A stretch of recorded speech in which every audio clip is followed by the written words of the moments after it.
Salut à tous, alors pour ceux qui débutent dans la 3.6, pour ceux qui veulent une caméra d'action 360, pour ceux qui sont intéressés par la visite virtuelle, aujourd'hui ça fait maintenant 2-3 mois que je l'ai et je vous dis pourquoi selon moi la One Air est un excellent choix, si ce n'est le meilleur. Cette vidéo n'est pas sponsorisée, je l'ai payée comme un grand, on y va.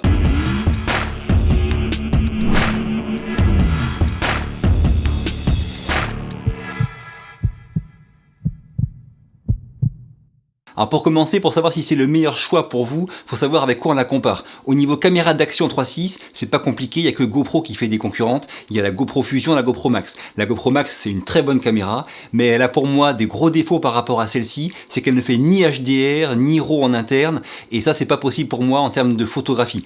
Cela dit, la GoPro Max a de très bons côtés, comme les pattes intégrées support GoPro, et aussi comme le son en interne avec ses 6 micros qui est vraiment excellent. Mis à part ça, franchement, la One Air, selon moi, est largement au-dessus de la GoPro Max. Donc pour ce qui est de l'action et du sport, en termes de caméra 3.6, pour moi c'est vraiment le top, il n'y a pas photo, j'en suis vraiment ravi, d'autant que l'application, comme je vous l'ai montré dans la vidéo dont je mets le lien ici, est vraiment selon moi la meilleure que je connaisse aujourd'hui. Bien sûr niveau accessoires on est vraiment servi, il y en a un paquet, j'ai pu tester pas mal d'entre eux, notamment ce boîtier étanche qui permet de descendre jusqu'à 60 mètres de profondeur, c'est le boîtier étanche qui va sur le mode capteur de 1 pouce, pas sur le mode 3.6 celui-là. Mais bon quand je vais sous l'eau, ça me permet d'avoir un capteur de 1 pouce en filmant sous l'eau, donc une bien meilleure gestion des basses lumières que ce que j'ai sur la GoPro par exemple. J'ai aussi cet accessoire là qui est top, qui me sert vraiment très souvent, c'est la perche énorme, elle fait 3 mètres de long. Alors je vais pas arriver à la déplier ici pour vous parce qu'il n'y a pas la place dans mon studio, mais 3 mètres de long, ça me permet de la cacher facilement. Je la mets sous mon pied ou je me mets assis dessus. Quand je suis sur une falaise par exemple, la caméra est vraiment dans le vide, 3 mètres devant moi, et du coup ça fait des photos vraiment très particulières. Il faut savoir que le HDR intégré à la caméra gère bien les mouvements, ce qui veut dire que je peux prendre des photos HDR sans avoir de flou de mouvement, de flou de bouger sur la photo finale. Ça c'est vraiment top, et quasiment toutes les photos que je prends quand j'ai beaucoup de lumière en plein soleil, je les prends comme ça en HDR. J'ai aussi pu tester le kit moto qui est vraiment très pratique, il y a différentes petites rallonges, différents petits accessoires qu'on peut accrocher. Bien sûr j'utilise très souvent mes accroches de la marque eShocks dont je vous ai parlé il y a quelques temps, qui me servent à la fois pour GoPro mais aussi pour cette caméra là. Mais bon, entre le kit moto de Insta360 et celui que j'ai de eShocks, j'ai vraiment des possibilités qui sont assez larges pour accrocher la caméra comme je veux un peu sur la moto, et forcément ça rend bien. Cette protection en caoutchouc qui va sur les lentilles, elle est vraiment très pratique, je la mets tout le temps sur la caméra. Bref, cette caméra 360 pour ce qui est de l'action, franchement je l'ai tout le temps dans ma poche, dans mon sac à dos, où que j'aille, c'est devenu la caméra que j'utilise le plus depuis quelques mois, la One Air. Alors c'est aussi parce que elle est vraiment très modulable, ça j'en ai parlé bien sûr, mais je vous en dis un petit mot aujourd'hui. J'ai pris cette caméra avec son mode capteur de 1 pouce, et donc forcément entre le mode 3.6 et les modes capteur de 1 pouce, eh bien, j'ai une grande diversité d'images possibles à réaliser, et des images très propres pour une caméra d'action avec ce capteur de 1 pouce, bien meilleure que celle que j'ai sur la GoPro par exemple. Alors quand j'en ai parlé dans mes vidéos dessus il y a environ 2 mois, juste à la fin ou pendant le confinement, j'étais un peu sceptique sur le temps que ça prenait de passer d'un mode à l'autre. Dans la pratique, le gros avantage, et ce qui fait que ça fait pencher la balance du bon côté, c'est qu'en fait quand je pars en vadrouille, eh ben, je prends que ça. Voilà, j'ai une petite housse là qui me sert, dans laquelle je mets en général le mode capteur de 1 pouce.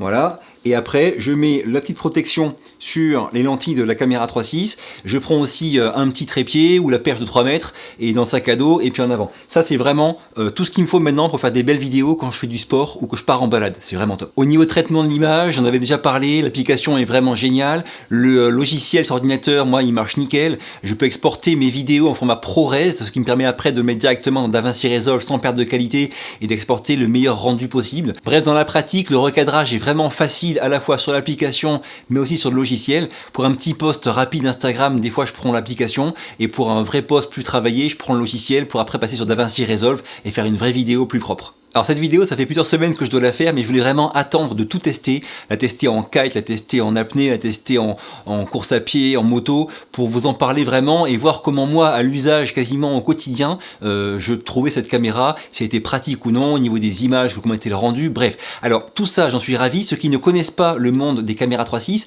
sachez que quoi qu'il arrive, c'est quand même plus long que de traiter une vidéo normale. D'accord? Là, c'est valable aussi. Quand on a une vidéo sur la caméra, il faut la mettre d'abord sur l'ordinateur, dans le logiciel de la marque. après donc la recadrer éventuellement, l'exporter, puis après la monter sur DaVinci Resolve dans mon cas.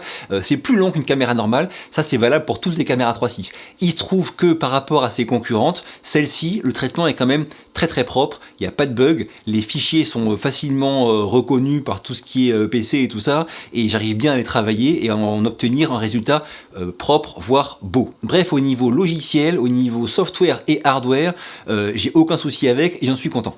Toutes ces raisons font que selon moi, aujourd'hui, celui qui veut une caméra 3.6 d'action, eh bien, il n'y a pas photo, elle a tué le game. En plus, elle est modulable. Bref, c'est vraiment pour moi la référence du moment, meilleure que la GoPro Max, selon moi. Alors vous allez me dire, mais elle n'a pas de défaut? Si, elle a des défauts, elle a des limites qui sont liées à son capteur, et on y vient maintenant. Voici maintenant les deux caméras dont je vous parle rapidement pour les comparer à la One Air et vous dire pourquoi la One Air a quand même des limites par rapport à ces deux caméras-là. La Qcam 8K, il faut savoir que beaucoup de gens n'en sont pas satisfaits, ils ont beaucoup eu de soucis avec logiciel. Moi, j'en ai pas eu. Le seul souci que j'ai eu, c'est pour mettre des mises à jour dessus. Des fois, ça me prenait beaucoup de temps à s'installer ou j'arrivais pas à le faire. Mis à part ça, en termes d'image, je suis vraiment content et je m'en sers très souvent. Il faut savoir que d'une part, c'est la seule caméra à moins de 1000 € qui fait des images de la vidéo en 8K, ça se voit vraiment au niveau de la différence, c'est en 10 bits, ça c'est encore quelque chose qui me sert régulièrement, c'est pour ça souvent que j'utilise la Qcam 8K. L'autre point qui est très intéressant, c'est pour la visite virtuelle, elle a un mode Super HDR qui vient d'arriver en juin, que j'ai pu tester ces dernières semaines, et c'est aussi la seule caméra à moins de 1000 € qui a un assemblage en interne d'un mode HDR. Le résultat est en JPEG, mais il est quand même, c'est un bon JPEG qui est assez propre, et ça c'est vraiment super rapide. Alors, il faut savoir que traiter les images, mis à part ce Super HDR en interne, tout le reste, à la fois les photos comme les vidéos, c'est long, c'est très long. Le rendu est beau quand on s'y prend bien à la prise de vue et à la retouche, mais c'est vraiment long. Et c'est son plus gros défaut selon moi, c'est le traitement qui est vraiment super long au niveau vidéo. L'application, enfin le logiciel au niveau vidéo, c'est vraiment beaucoup moins complet que ce qu'on peut avoir chez la concurrence. Et quand on exporte la vidéo, elle est tellement volumineuse en 8K qu'après j'ai du mal à la traiter sur DaVinci Resolve. Bref, je suis pas encore assez bien équipé niveau PC pour arriver à traiter de manière fluide les fichiers vidéo qu'elle me sort. Mais bon, j'y arrive et ce sont vraiment les meilleurs du moment selon moi. Donc je reviens sur la comparaison entre la Qcam 8K et la One Air. Déjà la Qcam 8K c'est pas une caméra d'action, elle est plus grosse, plus fragile. Il faut savoir aussi que ceux qui ont eu des soucis, qui ont pété une lentille, eh bien c'est très compliqué de la changer, il faut la renvoyer en Chine, ça prend du temps, ça coûte très cher.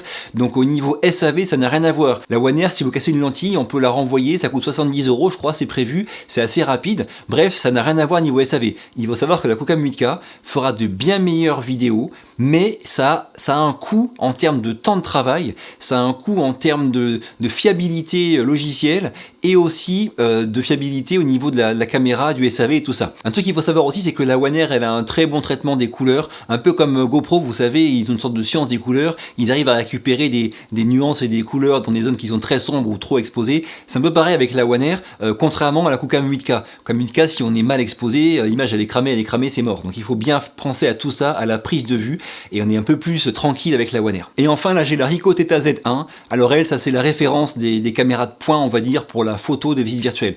Là c'est vraiment, moi en ce moment j'utilise le plus souvent ces deux caméras là, celle-ci en loisir, celle-ci en pro pour des visites virtuelles, parce que c'est tellement rapide et le rendu est vraiment excellent. Cette Z1, il faut savoir qu'on peut y installer des plugins qui sont faits par des développeurs autres que ceux de la marque Ricoh, et là en ce moment j'utilise très souvent le Dual Fisheye plugin, c'est excellent, ça me permet de prendre des photos en RAW HDR de 9 photos, c'est vraiment quelque chose qui a un rendu mais nickel. Alors c'est pas au niveau d'un rendu qu'on aurait avec un appareil photo réflexe pour prendre une photo 360, mais par contre en termes de temps à passer sur la prise de vue, c'est beaucoup plus rapide et le rendu reste à mon avis vraiment professionnel. En tout cas il est largement au-dessus en termes de photos de ces deux caméras là, malgré le fait que la Qcam 8K fasse des photos qui ont plus de définition au niveau pixels que la Z1. C'est mieux défini ici, il y a plus de pixels, mais ici c'est tellement au-dessus parce qu'il y a deux capteurs de 1 pouce, donc au niveau plage dynamique, au niveau zone d'ombre, on est largement au-dessus, au niveau netteté aussi, que la Qcam 8K. Cela dit, la Z1 elle a un défaut, c'est que malgré ces deux gros capteurs de 1 pouce, au niveau de la vidéo, c'est une blague,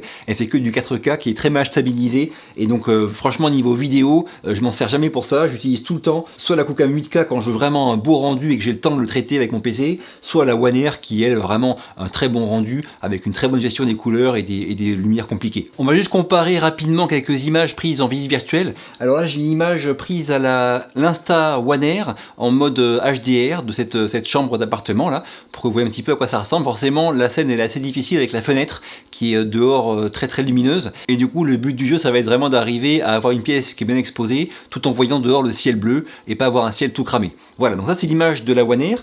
Ici vous avez l'image de la QCam 8K en mode Super HDR. Vous voyez ce mode Super HDR il est vraiment rapide. Encore une fois c'est la seule caméra 3.6 où on peut assembler du HDR en interne sur un seul bouton.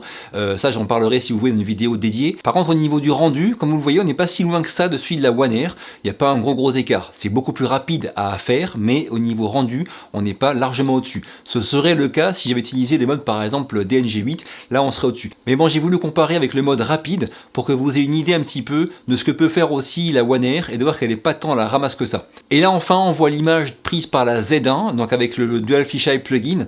Là forcément le ciel il ressort beaucoup mieux, on a beaucoup plus de couleurs dehors tout en gardant une pièce bien exposée. Là on est largement au-dessus grâce aux deux capteurs de 1 pouce. Voilà, donc en résumé, en photo 360, la référence, la meilleure, c'est la Ricoh Theta Z1.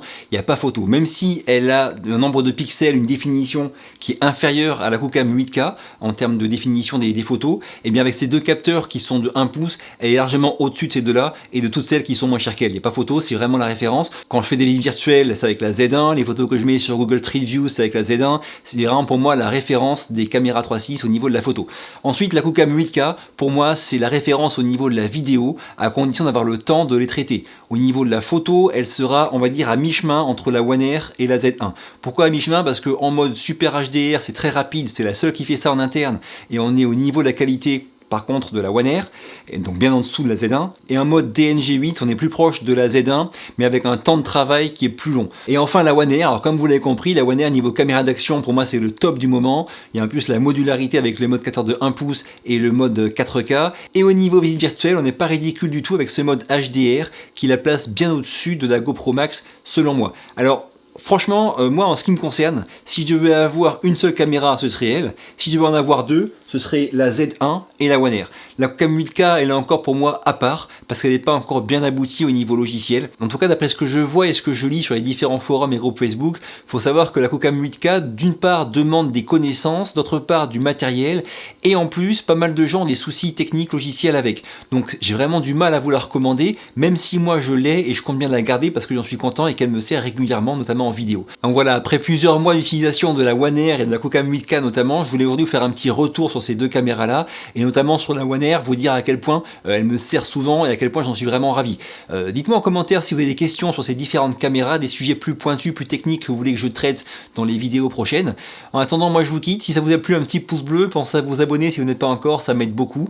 À très vite pour la prochaine, et d'ici là, bougez-vous purée. Bougez-vous.